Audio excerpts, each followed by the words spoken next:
Over the next few weeks leading up to the midterm elections, we'll be bringing you candid conversations with the candidates of some of this area's biggest races. These are not debates, there's no arguing or name calling. Instead, we've allowed each candidate to lay out what their policies are and why they believe you should vote for them. Please note these interviews have been edited down for time, but we will have the full versions available on our YouTube. We begin tonight with the race for the 17th district. In 1 month, either Esther Joy King or Eric Sorensen will be in the U.S. Congress. Tonight, we talk to both and begin with the Republican candidate, Esther Joy King, whose name comes first alphabetically. It's part of our Your Voice, Your Vote coverage. Another one of your top priorities is manufacturing, as well as the small businesses, whether it be Peoria or Rockford or the Quad Cities. What's one specific policy that you believe could help small businesses here in the 17th district? You're so right that manufacturing is a critical lifeblood of our community. We have such strong companies that manufacture across Western Illinois that provide good paying jobs, union labor jobs here in our district, which is great. And I think we need to help bring more back. We saw, again, in the time of COVID, we saw firsthand what a irresponsible China can cause in the United States of America. They released a virus that ended up killing millions of Americans, but we also saw, like, from personal protective equipment that was not manufactured in the United States of America, that we were at risk from a national security perspective because of the offshoring that's happened in the manufacturing industry. And so working to hold China accountable and to bring manufacturing back to the United States of America, particularly from a national security perspective, I believe is very important. We have the Rock Island Arsenal right here in the Quad Cities. They are the crown jewel. They bring in over $1 billion into our economy here in this community. And so working on defense manufacturing and bringing their suppliers close by to bring jobs here. Knowing that you are pro-Second Amendment, what is the role that you believe Congress should play or could play when it comes to fighting the epidemic of school shootings? We do absolutely need to help support our schools so that we protect our most vulnerable. That is ultimately one of the government's, I believe, most important roles in our society, is to protect the most vulnerable among us. And so to support our law enforcement, to make sure that we are giving them the training and the tools that they have to respond to these horrific situations, I believe is top priority.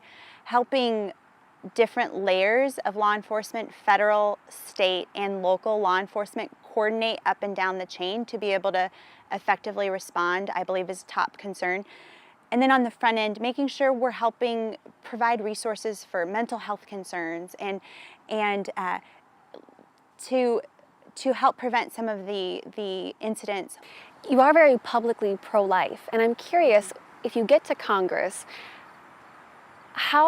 what would you be willing to vote for? How far would you be willing to vote when it comes to things like a national abortion ban? Yeah, well, the Supreme Court decision returned this very important personal decision back to the states, and I believe closer to us, the people.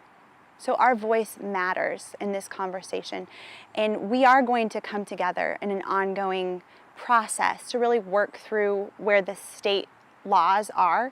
Here in Illinois, we have some of the most extreme abortion laws in the country.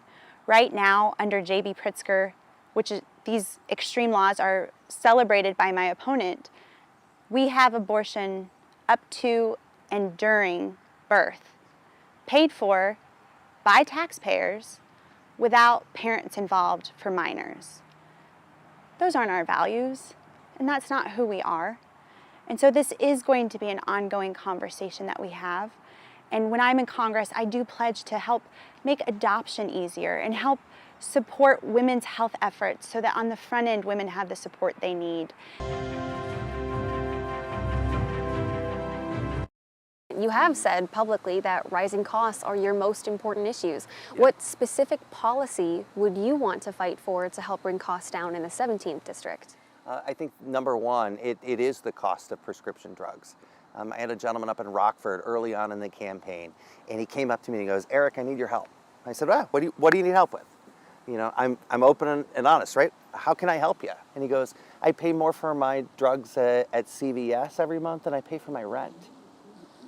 And Shelby, it was then that I realized that I don't have an answer to him. I don't know how I'm going to help him. But you know what? I'm going to remember his face. His name is Steve. I know he lives on the east side of Rockford, and I'm going to work as hard as I can because I know that he's not alone, that there are other people in this district that need the help, and I'm going to be working for them. You are very publicly pro-choice and have spoken out against the Supreme Court decision to overturn Roe v. Wade. What can you do in Congress to, as you put it, help increase access to health care? Well, first of all, we need to make sure that an extreme judiciary isn't the legislative body of our government. And that's clearly what we have seen this year with the overturning of Roe v. Wade. We need to make sure that our legislative body is creating the legislation that is going to codify healthcare rights like Roe into law so that they can't be touched. We've seen from the Supreme Court what's next. We should know what's next. They're going to come after my ability to get married to my spouse, Sean. And who's going to vote for that? We need to make sure that the people that we elect are the people that are going to go and fight for us. And that is essential here. You know, a lot of people throw around that this is the most important election in our lifetime. Well, this one might be. We don't know. But it's certainly a reason that we can't sit it out. I want to turn to climate change. You have claimed that there is no one in Congress who would have your climate science background. So would you support a Green New Deal? Well, first of all, we have to understand that there isn't a silver bullet to solving this. A Green New Deal is not cost effective. Just throwing trillions of dollars at it when we don't know a lot of the solutions, I don't believe that that's the right thing to do from my scientific point of view. But what I do believe is instead of a silver bullet, we have silver buckshot today. There are pieces of this that have hit the bullseye.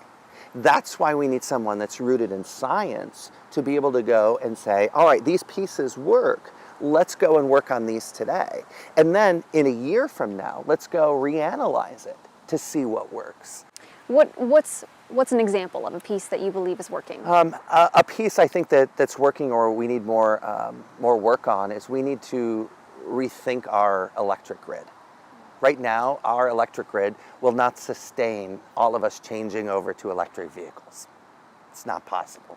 We can't all just drive electric vehicles today. We have to be able to move the power from where the wind turbines are to where it's calm. We have to move the power from where it's sunny to where it's cloudy. And right now we can't do that. So if we're going to meet the demands 10, 20 years down the road, we need to make sure that we're making that investment. And that's what Congress will be able to do. It's a continuation of the steps that we've made, not doing a Green New Deal where it's all of the steps at once, because that's not possible. Again, both candidates' answers were edited down for time. To view a more in-depth version of these interviews, you can tune in to This Week, this Sunday morning at 10 a.m. right here on Channel 8. And to watch both interviews in their entirety, you can head over to our WQAD YouTube channel.